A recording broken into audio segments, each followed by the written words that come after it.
Bueno, vamos a comenzar esta mesa en la cual la invitada es la doctora Crespo, Marta, que es una amiga personal y bueno, una personalidad reconocida a nivel mundial en el rechazo humoral. Lidera el registro español de rechazo humoral de trasplante. Y bueno, pues ha tenido una estancia en Boston muy prolongada y bueno, es una autoridad en un tema tan difícil como es el rechazo humoral y vamos, bienvenida. Gracias. Pues evidentemente agradecer la invitación, es un placer estar en Valencia, la ciudad está preciosa, lo poco que vi ayer, y es un placer aceptar una invitación de esta sociedad tan activa que nos está enseñando mucho en Twitter y enviando un montón de mensajes interesantísimos. Y quiero agradecerle personalmente a Asun Sancho, que no está aquí con nosotros, pero es la que contactó conmigo personalmente y me pidió que estuviera aquí. Y bueno, aquí estamos. Bueno, lo primero que quería saber es cuántos de los que están en la sala no trabajan directamente en trasplante. ¿Pueden levantar la mano? Vale. ¿Y os interesan los anticuerpos? ¿Pensáis que es importante saber algo de los anticuerpos? Vale, porque de lo que yo quiero hablar aquí es más bien de filosofía, de cómo facilitar el acceso al trasplante a pacientes que tienen anticuerpos. No quiero hacer una charla técnica específica sobre los trasplantadores y qué cositas hacemos o dejamos de hacer. Con lo cual, bueno, pues vamos a ir avanzando a través de esto. ¿Qué desafío nos pone la sensibilización a HLA en nuestros pacientes? ¿Qué propuesta hacemos nosotros para el trasplante de los pacientes sensibilizados? Es nuestra propuesta y quien no esté de acuerdo pues que lo diga y la modificamos y la mejoramos. Y como a mí siempre me gusta trabajar con pacientes y trabajar con la realidad porque es lo que nos estimula a buscar respuestas, este es un paciente real nuestro. Es un señor de 64 años que vino a la consulta de trasplante donante vivo en el año 2013. Es un grupo AB. Uno cuando se encuentra con un grupo AB y para trasplante de donante vivo, pues es maravilloso. Cualquier donante vale, ¿no? Desde el punto de vista del grupo sanguíneo. No tiene anticuerpos, es un varón y aunque sí no sabemos muy bien, a lo mejor lo han transfundido una vez en su vida, aparentemente eso no lo ha sensibilizado. Tiene una membrana proliferativa y había empezado diálisis en el año 2003 en otro país del este de Europa. Y cuando llega a nuestra consulta no se está dializando en nuestro centro, se dializa en un centro cercano que nos remite sus pacientes para trasplantar, pues detectamos que tiene un virus C y además acaba de irse de vacaciones a su país y tal, y probablemente es una adquisición reciente en diálisis en otro centro. Y entonces viene con un potencial donante vivo que es su esposa, la esposa es B, el estudio como donante es perfecto, es una mujer que es una donante perfecta, pero nos planteamos, en una época en la que no teníamos los fármacos actuales de los que ha hablado Antonio Franco esta mañana, pues nos planteamos que antes de trasplantarlo tenemos que erradicar ese virus T, que además es una infección reciente, con lo cual lo mandamos a hepato y lo tratan, según el estándar de la época, interferón y ribavirina. Y eso implica una anemización importante del paciente y necesita más de 15 concentrados de hemoglobina de transfusión a lo largo del tiempo. De manera que cuando vuelve a la consulta de trasplante donante vivo para trasplantarse de su esposa, se ha sensibilizado, tiene un montón de anticuerpos anti-HLA, ahí os he puesto un PRA calculado del 95% y el crossmatch con su esposa se ha convertido en positivo. ¿Qué hacemos con él? Bueno, pues os lo preguntaré y espero que me ayudéis al final de la charla a ver de las opciones que vamos a plantear cuál os parece la mejor. Vosotros opináis y yo os cuento lo que hicimos. Bueno, ¿qué es un paciente sensibilizado? Pues el paciente sensibilizado es aquel que tiene unos anticuerpos que le impiden acceder al trasplante. ¿Cuántos tienen que ser? Pues dependiendo de distintas áreas del mundo y en distintas épocas, sí ha marcado el umbral de sensibilización en distintos puntos. Y aquí lo veis, pues en España clásicamente hablábamos de un 90%. ¿Qué quiere decir o qué se suponía que quería decir antes que un paciente tenía un PRA del 90%? Pues que de 10 de cada 100 donantes eran compatibles para ese receptor, pero 90 no. Y en Eurotransplant, la Asociación Europea de Países que Comparten Órganos, se fijaba y se fija el umbral en 85%. Y en Estados Unidos en el 80%. Bueno, ahora veremos qué quiere decir esa definición en el mundo real. Lo que está claro es que esta definición no es la que hoy aplicamos, pero aún así, con esta definición, trabajos antiguos ya demuestran que a más nivel o a más cantidad de anticuerpos circulantes, más difícil es acceder al trasplante. De manera que en este estudio de hace ya un montón de años, del 2005, resulta que aquellos que tenían un PRA por encima del 79%, el 50% de estos pacientes no lograba trasplantarse, con lo cual no se podía ni estimar el tiempo en lista de espera. ¿Y en qué se basaban estas definiciones? Pues se basaban en esta técnica que la seguimos empleando en el trasplante, por la noche, cuando estamos esperando a ver si podemos o no trasplantar a alguien, pues esto es lo que más habitualmente están haciendo los inmunólogos en el laboratorio de histocompatibilidad. Los crossmatch o las pruebas cruzadas por citotoxicidad. ¿Qué hace la citotoxicidad? Enfrenta las células del donante, estas que están aquí dentro, al suero de nuestro paciente, al suero del receptor. Si existen anticuerpos que reaccionan, pues se unen esos anticuerpos a la célula, activan complemento, un complemento que nosotros añadimos a la reacción para facilitarla y la célula muere. Citotoxicidad. Y si la célula muere, decimos que tenemos un crossmatch positivo. Obviamente no trabajamos con una célula, trabajamos con muchas y hablamos de porcentaje. Un porcentaje muy elevado de muerte quiere decir que el crossmatch es positivo por encima del 20%, es decir, somos bastante conservadores a la hora de decidir si un paciente tiene anticuerpos o no. Y clásicamente hemos trabajado con esta técnica aplicada a una placa de Terasaki que incluía células de muchos potenciales donantes. Y cuantos más crossmatch positivos, más anticuerpos asumíamos que tenía el paciente. De manera que decíamos, si tiene sobre 30 o 60 células, 15 crossmatch positivos, pues tiene un PRA del 25%. Pero las células que se meten en esta bandejita dependen del laboratorio y cada laboratorio coloca células de los donantes que tiene en su área. Eso refleja la realidad o el acceso de ese paciente a un potencial trasplante. Pues lo que vieron la gente, los inmunólogos de Eurotransplant, es que el mismo suero, si lo estudiaban con esta técnica en distintos laboratorios que utilizaban diferentes células, pues el porcentaje podía oscilar entre el 5 y el 80%. De manera que esto no es muy útil para que trabajemos ni para que decidamos cuál es la situación de nuestro paciente. Y propusieron esta calculadora que es con la que trabajamos ahora y que seguro que vosotros estáis recibiendo los resultados de vuestros pacientes en lista de espera, que es la calculadora del PRA virtual. Ya no vamos a ver el panel de anticuerpos reactivos frente a las células de mi laboratorio y como yo trabajo. Vamos a hacerlo de una forma más amplia y vamos a ver si esa reacción, qué es lo que quiere decir en el contexto en el que trabajamos. Y los de Eurotransplant lo que hicieron fue, en esta calculadora virtual, incluir, como veis aquí, 4.000 potenciales donantes, con los diferentes tipajes HLA de esos donantes que se habían generado en todo el área de Eurotransplant a lo largo de una serie de años. Y utilizando la información de la técnica anterior, decían, si el paciente tiene un anticuerpo frente a esta célula, que es portadora del A2, ¿cuántos individuos en la población tienen ese antígeno A2? Pues resulta que el 50% de los individuos de la población europea, caucásica, estándar, tienen el A2. De manera que tener un anticuerpo anti-A2 antiguamente en este panel era 1 o 2 crossmatch positivos sobre 60, era nada y no nos importaba, pero resulta que sí que nos tiene que importar, porque el 50% de los potenciales donantes que van a aparecer son A2. Eso es un problema de acceso al trasplante.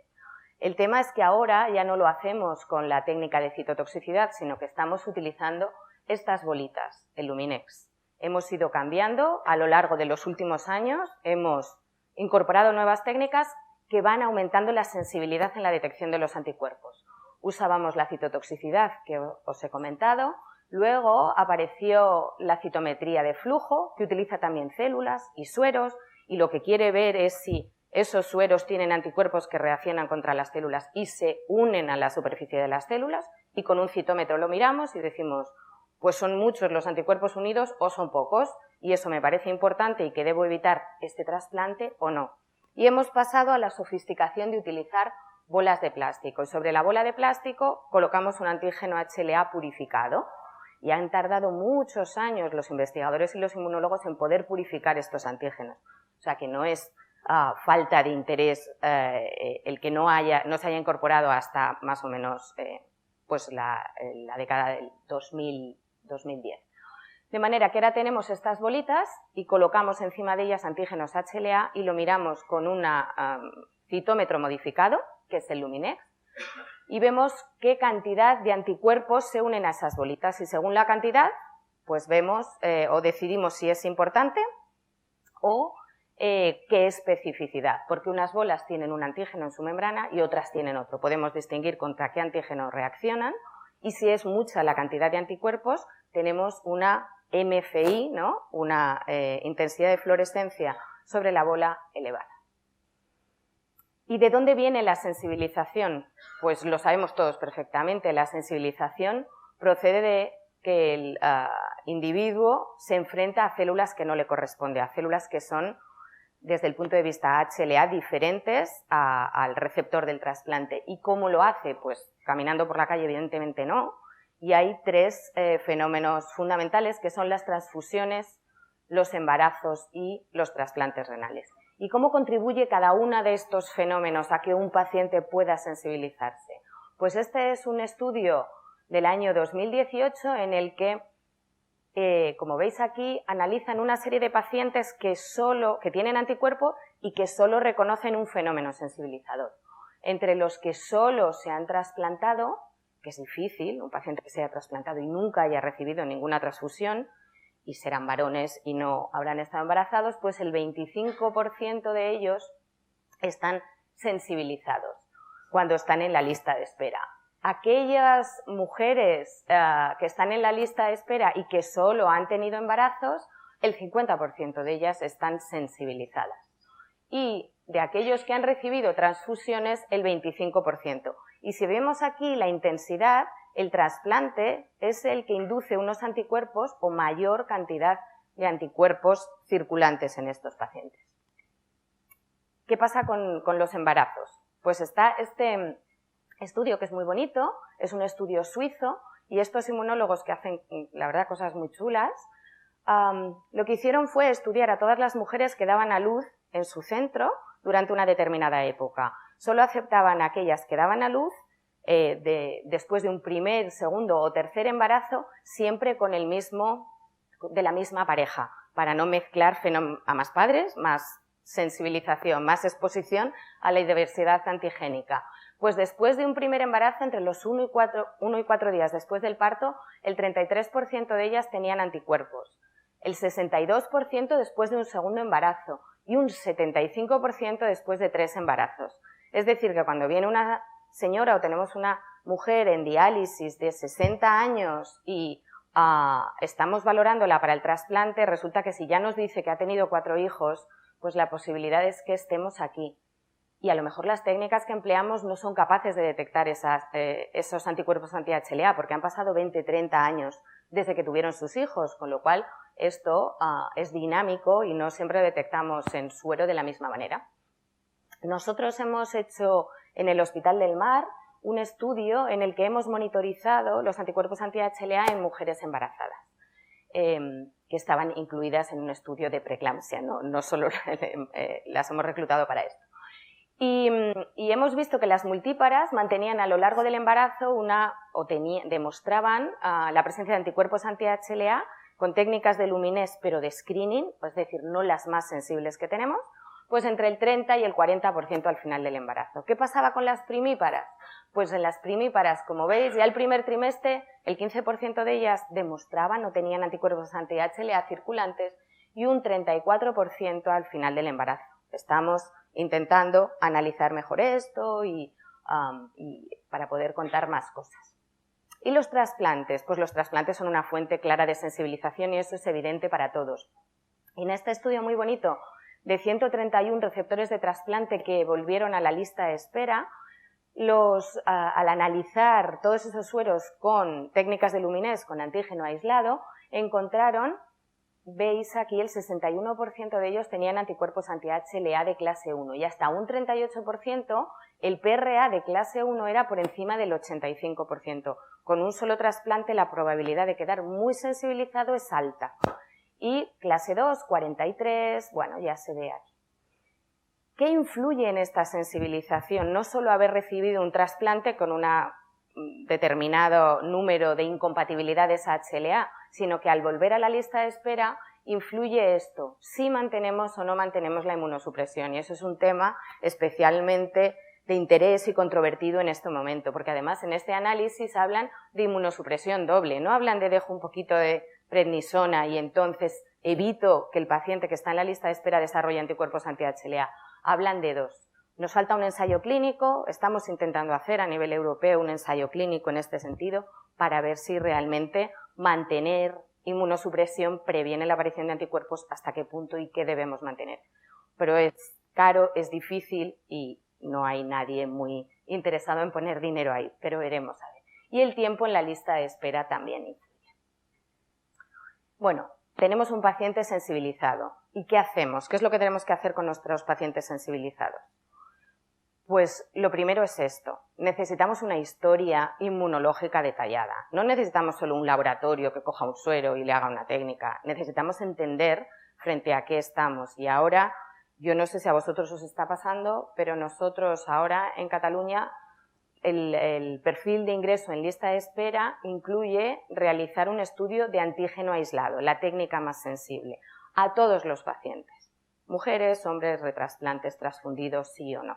Y resulta que estamos viendo muchos donantes varones, obviamente nunca embarazados y nunca transfundidos, que tienen algunos anticuerpos anti-HLA. Y eso nos está complicando cómo seleccionar a los donantes o si aceptar o no, o creernos que esos anticuerpos son falsos. Con lo cual es fundamental saber si nuestros pacientes tienen donantes previos, embarazos, etc. Tenemos que entender dónde estamos. Y luego tenemos que estudiar los sueros de nuestros pacientes aprovechando lo que nos ofrecen las distintas técnicas que hemos comentado antes. Y hacerlo con mucho cariño.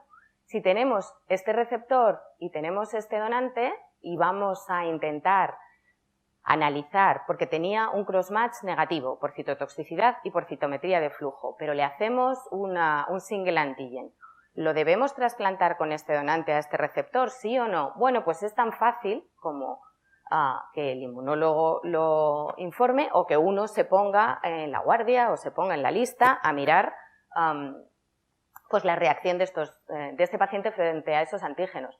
Vamos a la 2, pues tenemos aquí la 2 y tenemos 4 bolas de la 2. Bueno, son todas negativas, entonces bien, a veces nos pasa que una bola es positiva y las otras son negativas y estamos en una tierra difícil de decidir. Y luego el donante es A29, pues también es negativo. Todas estas barras verdes son negativos, como ven, están por debajo de 1000 de la intensidad de fluorescencia, que es lo que comentaba antes.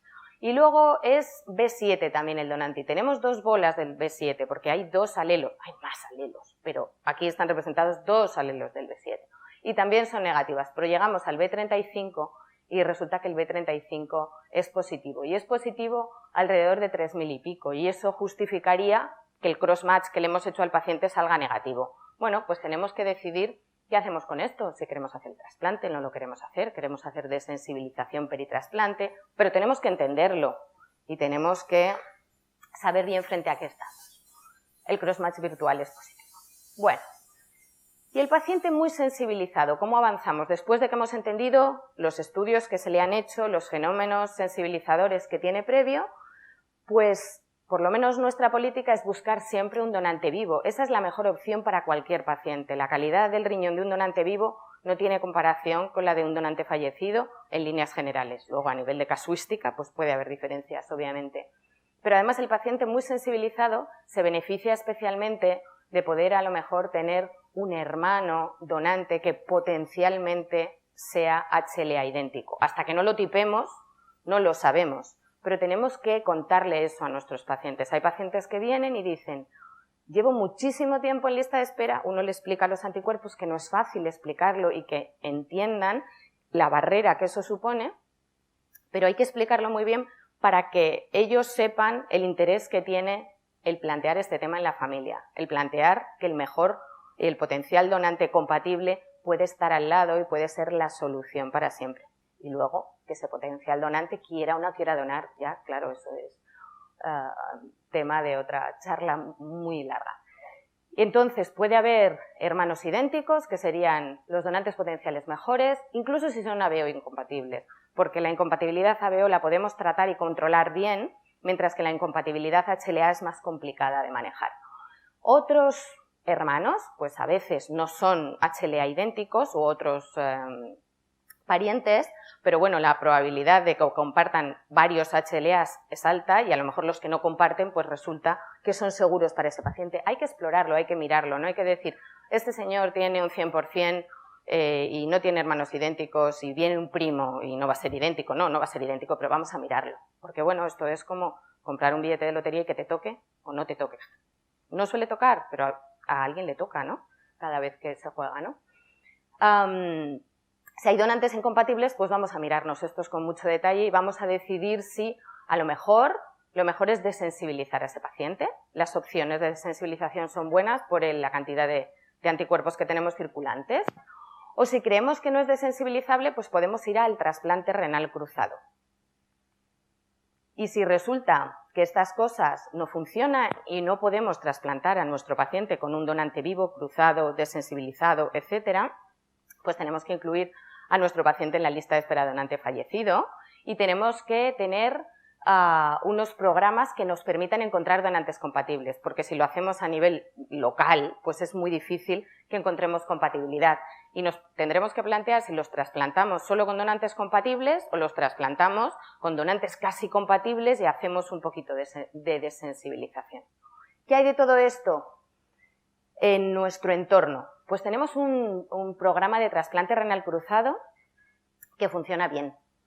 Estos son datos hasta el año 2017, los que incluyen 2018 todavía no los tengo, pero como veis se han incluido más de 100 parejas, más de 100 parejas a lo largo de todos estos años. Bueno, muchas más de 100. De hecho, aquí vemos los receptores.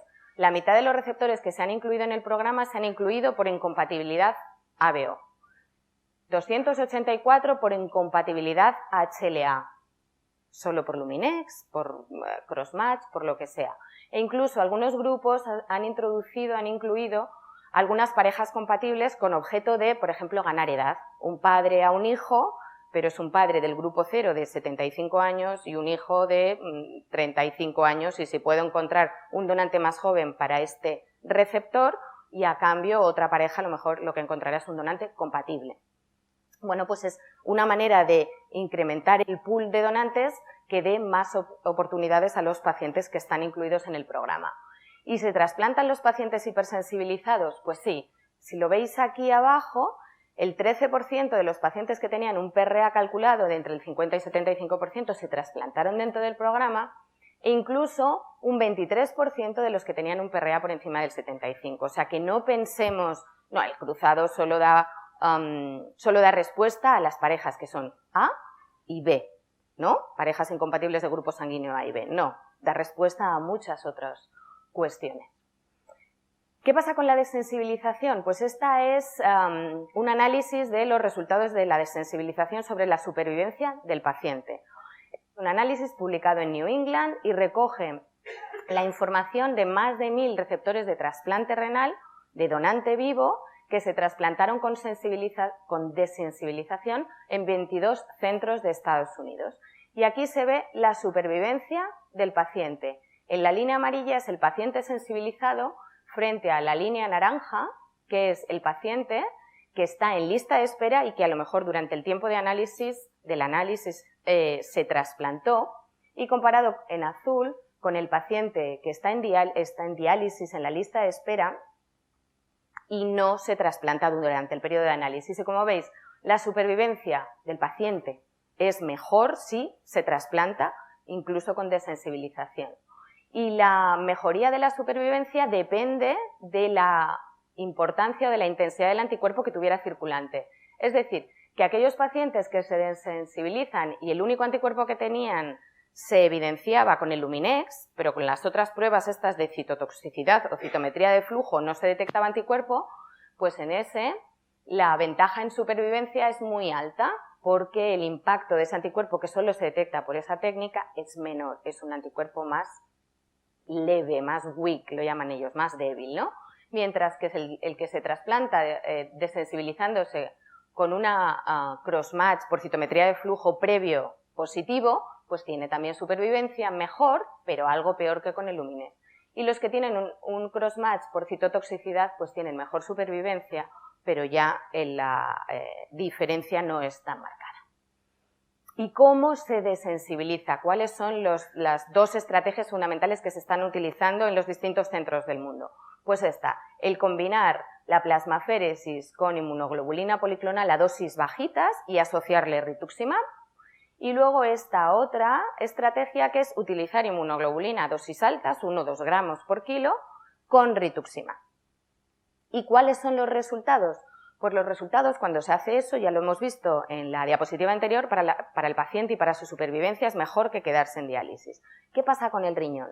Pues resulta que en el seguimiento, aquellos que se desensibilizaron, pues tienen peor supervivencia del injerto que aquellos que encuentran un riñón compatible. Por eso digo, hay que encontrar el donante compatible, esa es la mejor opción para nuestros pacientes. Si no existe, pues entonces tendremos que considerar esto, sabiendo que la supervivencia es peor y que si a estos riñones los biopsiamos a 1 año y a 5 años, pues la mitad de ellos o un poquito más tienen un rechazo humoral crónico, tienen glomerulopatía crónica del trasplante y estas cosas, lo que va a hacer un poco más difícil el manejo. Hay nuevos fármacos que se asoman en el mercado, como por ejemplo el IDES o AIDS, no sé si lo habéis oído o habéis leído el artículo, pues es una enzima que es capaz de cortar las inmunoglobulinas circulantes y separa la fracción AB, que es la que se une al antígeno, de la fracción FC del anticuerpo, pero de todos los anticuerpos circulantes, no solo de los que tengo frente al HLA, sino también de los que tengo y me protegen pues, frente a infecciones, ¿no? Entonces, ¿cuáles son los resultados? Hay alguna publicación posterior, pero no son muy diferentes.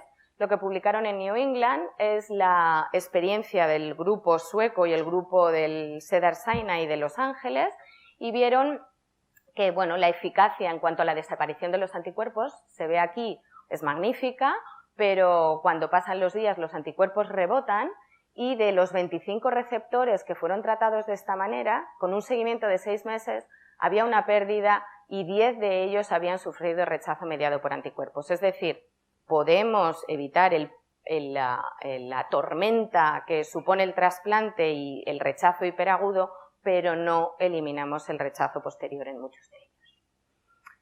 ¿Y qué pasa con todos estos anticuerpos? Hemos visto, bueno, la supervivencia del paciente es mejor, hay más rechazo crónico. ¿Cómo sé si voy a tener rechazo crónico o no? ¿Me animo a desensibilizar a estos pacientes? Nosotros analizamos la experiencia del MAR en una época en la que los pacientes se trasplantaban sin tener un estudio de antígeno aislado completo y adecuado. Y descubrimos al hacer un estudio retrospectivo que habíamos trasplantado a algunos de ellos con anticuerpos, pero no porque quisiéramos, sino que había ocurrido así porque desconocíamos el dato. ¿Y qué es lo que encontramos? Pues entre los que tenían clase 1, que está aquí, tuvieran o no clase 2, hubo una pérdida del injerto en un 30% de ellos, porque cuando nos dimos cuenta del anticuerpo y fuimos a tratarlo era demasiado tarde, aunque fue en las primeras 1 o 2 semanas después del trasplante. Pero el resto de los anticuerpos clase 1, la mitad de ellos desaparecieron en el seguimiento con la inmunosupresión habitual de un paciente que tiene anticuerpos, timoglobulina, tacrolimus, micofenolato, prednisona, pero sin IDES ni sin rituximab y sin cosas excepcionales.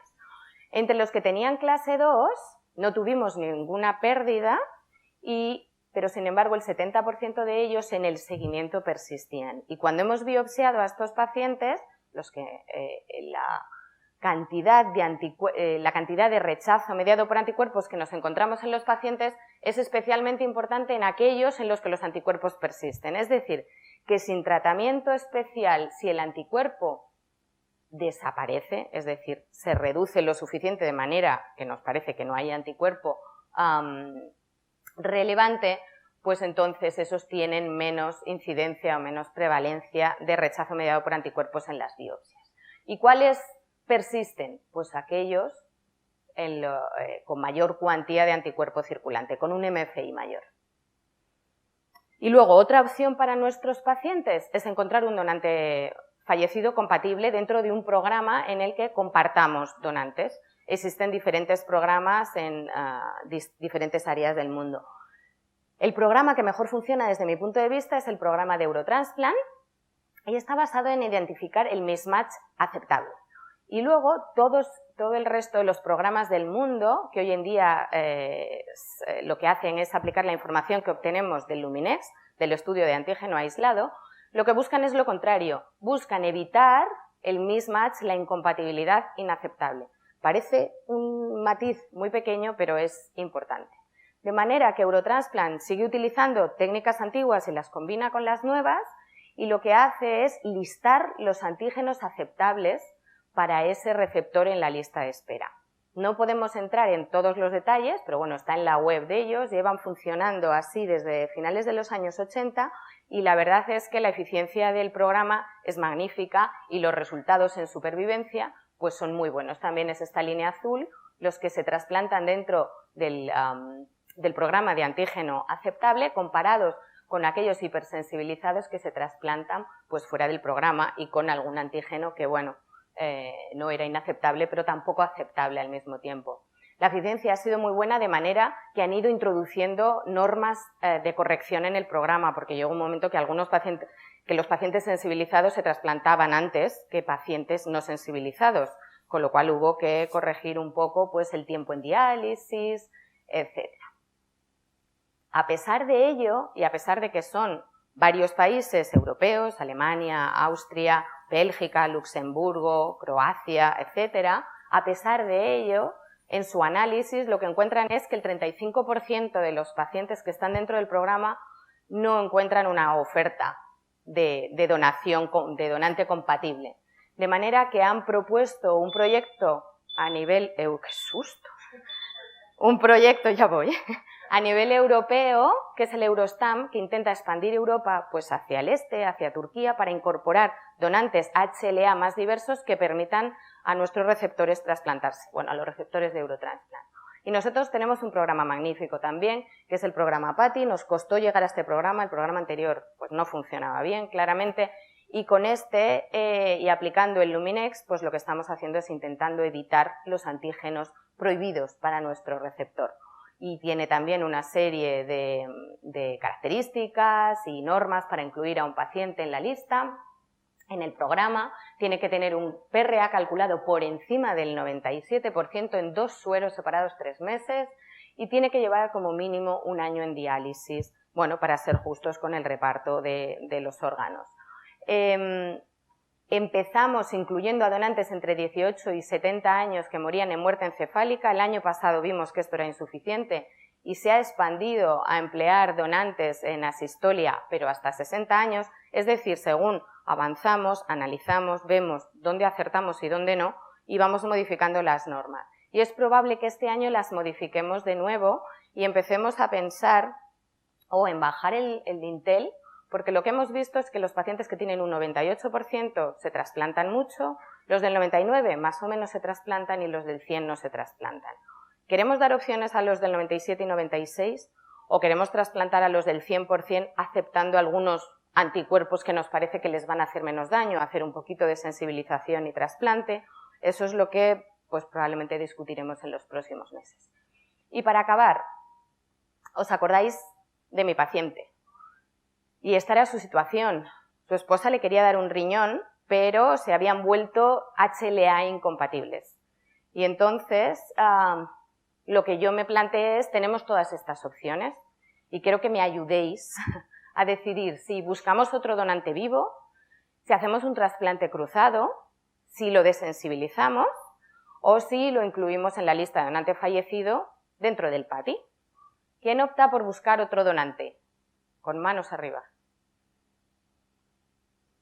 Vale. ¿Quién opta por el trasplante cruzado? 2 o 3. ¿Quién lo desensibiliza? Nadie. ¿Y quién lo incluye en la lista de donante fallecido? Pues no puedes, porque tiene 95%. Tiene muchos, pero no suficientes, no cumple las normas del programa PATI.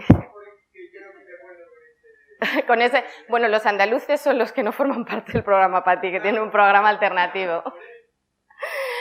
Bueno, yo no había otro donante vivo, potencial, le preguntamos, por supuesto, y lo que hicimos fue un trasplante cruzado. Lo incluimos en el programa de cruzado y en el primer cruce salió, se trasplantó, y de eso hace pues 3 o 4 años, y está bien. Es decir, que es un paciente, muy difícil, tal cual. Bueno, pues se trasplantan en el cruzado también. Y nada, como conclusiones, no sabía si poneros esto, ¿no? Un poco homenaje al doctor Gorri.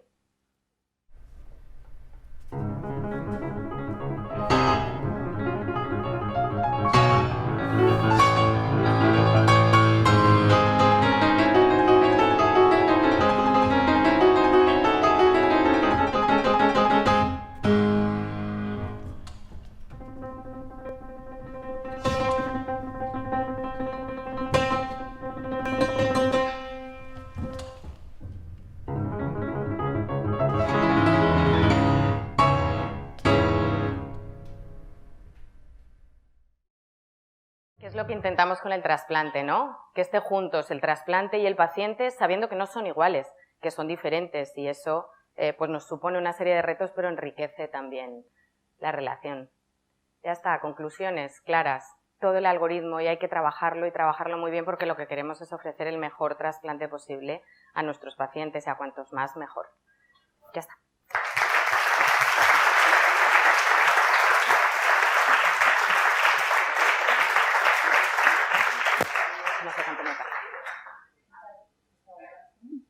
Muchas gracias, Marta. Enhorabuena por la presentación. Haces más fácil lo difícil, aunque sigue siendo muy complicada. Y bueno, vamos a abrir el turno de preguntas. Bueno, antes de nada, gracias, Marta, por la claridad, porque me ha encantado la charla. Mira, yo he levantado la mano cuando he dicho, ¿quién no es trasplantador? Yo he levantado la mano el primero. Pero me interesa mucho la historia de los anticuerpos, y yo asisto semanalmente a la reunión cuando estaba en el hospital, todavía con Alberto y Marisa y los inmunólogos, para clasificar uno a uno los pacientes. ¿Sabe? Hospital, mucho trasplante, mucho donante, lista de espera de retrasplantados, anticuerpos hasta aquí, por eso. Y para mí, cuando leí el artículo del New England, que surgió en el verano del 17, me acuerdo perfectamente, a mí me entusiasmó la idea, porque vi que para un tipo de paciente podría ser la solución. ¿Sabes? El enzima ese del estafilococo que desgaja la inmunoglobulina. Entonces, y siempre los que sabéis de esto lo pasáis muy rápido, decís pocas palabras. Yo lo pongo de ejemplo el liculizumab, y si tú no vas a estar toda la vida tratando, rompiendo las inmunoglobulinas del paciente o impidiendo que se active el complemento con el liculizumab para que no recidive la enfermedad. Pero la pregunta es, ¿tú no crees que esto tiene algún papel terapéutico? Quizás no para no todos los pacientes sensibilizados, sino para un grupo especial, aquellos que no vamos a trasplantar nunca, ni siquiera con el PAT. Pues lo veo difícil, porque el problema, no he puesto la diapositiva, pero hay una publicación reciente que demuestra que los pacientes producen anticuerpos anti-IDES, con lo cual eso bloquea su efecto. No digo que no tenga una posibilidad o un hueco en decir, bueno, yo tengo un rechazo agudo humoral severísimo y si uso esto compro tiempo mientras otro tipo de terapia hace efecto y hago plasmaféresis y le administro algo, que creo que voy a intentar bloquear la célula B, que tampoco lo conseguimos, quiero decir. Estamos todos empleando rituximab y no hay ni un solo estudio que demuestre que empleando rituximab hacemos nada en el tema del rechazo humoral. Entonces puede que tenga un pequeño hueco, pero no parece que sea la respuesta. Otra cosa es que lo modifiquen para que no induzca la producción de anticuerpos, pero en este momento estamos en ese punto.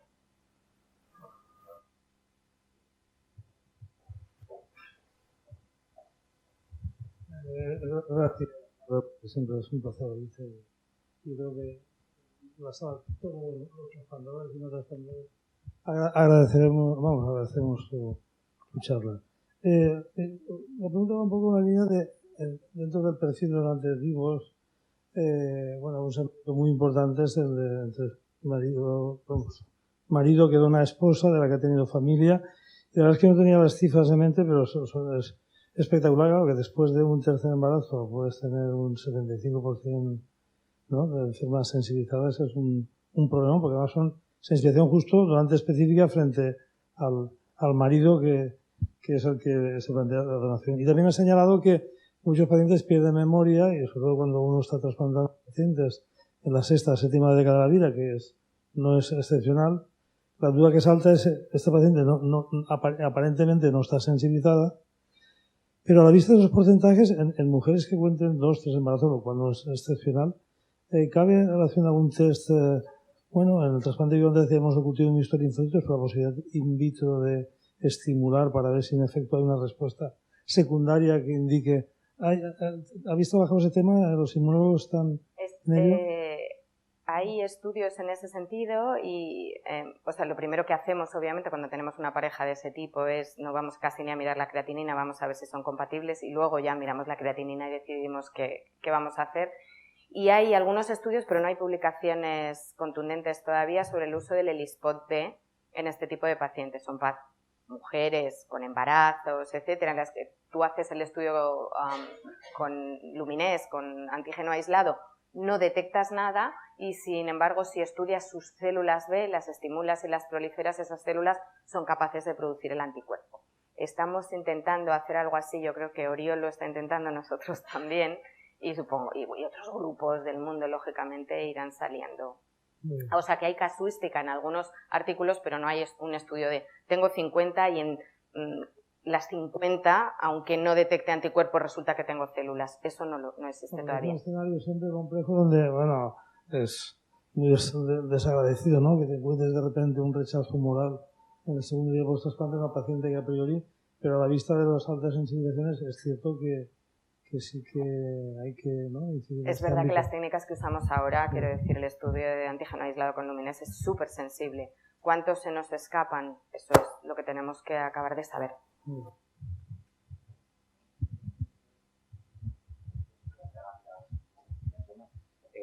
Aparte del tema de los anticuerpos, había también un riesgo infeccioso muy alto, ¿no?, durante Sí, lo que pasa es que en esta serie pequeña y en la otra no hay eventos infecciosos graves reportados, pero potencialmente podría haberlo. Supongo que, claro, muy recortado en el tiempo con la reconstitución relativamente rápida que se produce, y supongo que todos estos pacientes llevan una profilaxis razonable, no lo reportan. Segunda pregunta, por curiosidad, habías dicho que en el programa de Cruzados se habían incluido unos pacientes por un tema de edad y después hacía referencia a uno por causa genética. ¿Sabes el motivo? No. Porque me había llamado la atención. No lo sé. O si lo sé, no me acuerdo. Voy a quitar ese. Marta, una pregunta. ¿Qué recomendaciones nos darías? Yo sé que en el programa PATI ya se aceptan donantes en parada cardíaca controlada, menores de 60 años, pero claro, el tiempo de isquemia es fundamental, sabemos, en la evolución de estos riñones. ¿Qué recomendaciones y qué experiencia tenéis vosotros en el trasplante de hipersensibilizados con este tipo de donantes? Pues no lo hemos analizado todavía. La verdad es que no sé cuántos PATIs de asistolia controlada hemos hecho, no lo sé. Lo tendremos que revisar. Yo creo que lo tenemos, supongo que a lo mejor en la reunión de este año en la ONT, no sé si nos contarán algo. Ellos de resultados no tienen mucho, pero es necesario, obviamente. Es que nosotros quizás el corte de edad es fundamental en ellos, pero el corte de la isquemia, como estamos resultando nuestros resultados no solo en sensibilizados, sino en no sensibilizados, y está marcando mucho la evolución de estos trasplantes. Muchos se quedan con funcionalidad insuficiente. Entonces, pues, por ver, imagino que lo revisaréis ahora cuando... Sí, lo que pasa es que para revisarlo a nivel global y juntar todos los datos no va a ser fácil. O sea, intracentro se podrá hacer. Vale. Sí, yo creo que depende de la isquemia, depende del mantenimiento del donante, de las características, claro, hay muchos factores, pero es importante. Muy bien. ¿Alguna pregunta más? No. Pues muchas gracias y damos por concluido ya esta mesa.